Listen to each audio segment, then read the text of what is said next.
अब एक अलग खबर बताते हैं आपको, और ये बड़ी इंटरेस्टिंग खबर है।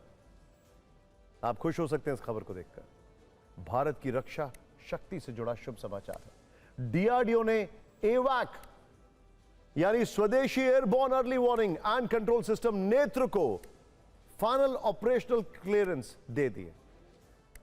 इसका मतलब यह है कि अब नेत्र सिर्फ एक प्रोजेक्ट नहीं, बल्कि भारतीय वायुसेना का एक ऐसा प्रहरी बन गया है जो दुश्मन को नजर आए बिना उसके खिलाफ जवाबी कार्रवाई की तैयारी कर सकता है। यह वो हथियार है जिसने बालाकोट एयर स्ट्राइक और ऑपरेशन सिंदूर में भी अहम भूमिका निभाई। भारत की इस आसमानी आग पर हमने एक स्पेशल रिपोर्ट तैयार की है, जिससे आपको पता चलेगा कि आखिर कितना ताकतवर है भारत का नेत्र। यह दुश्मन को कैसे पकड़ता है, ऑपरेशन सिंदूर में इसका रोल क्या था, और क्यों कहा जा रहा है कि यह हथियार भारत के हवाई युद्ध की तस्वीर बदल सकता है। ध्यान से देखिए।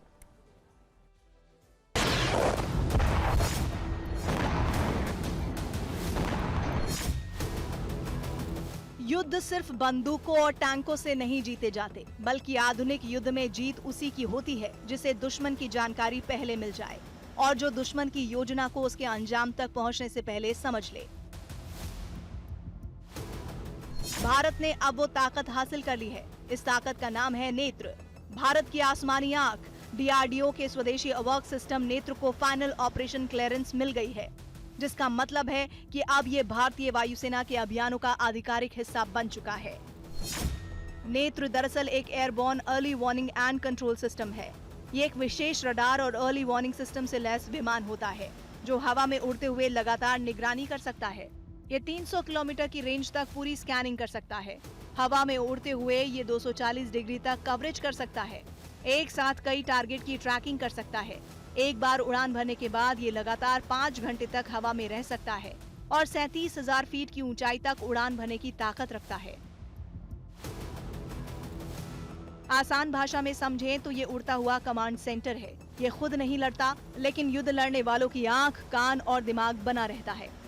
एयरबोर्न सिस्टम होने से जो रडार नेत्र है, इसका फायदा ये है कि आजकल ड्रोन्स आ रहे हैं जो छोटे होते हैं और नीचे नीचे उड़ते हुए आते हैं।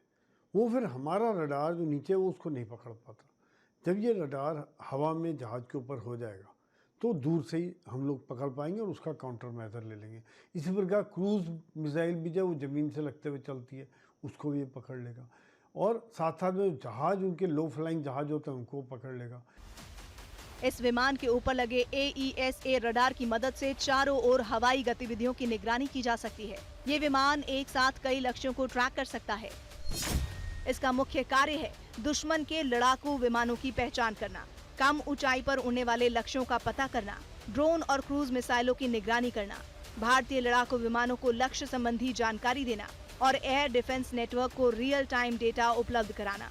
पूरी तरह स्वदेशी तकनीक पर बना ये सिस्टम ऑपरेशन सिंदूर और बालाकोट एयर स्ट्राइक में अपनी ताकत और विश्वसनीयता साबित कर चुका है।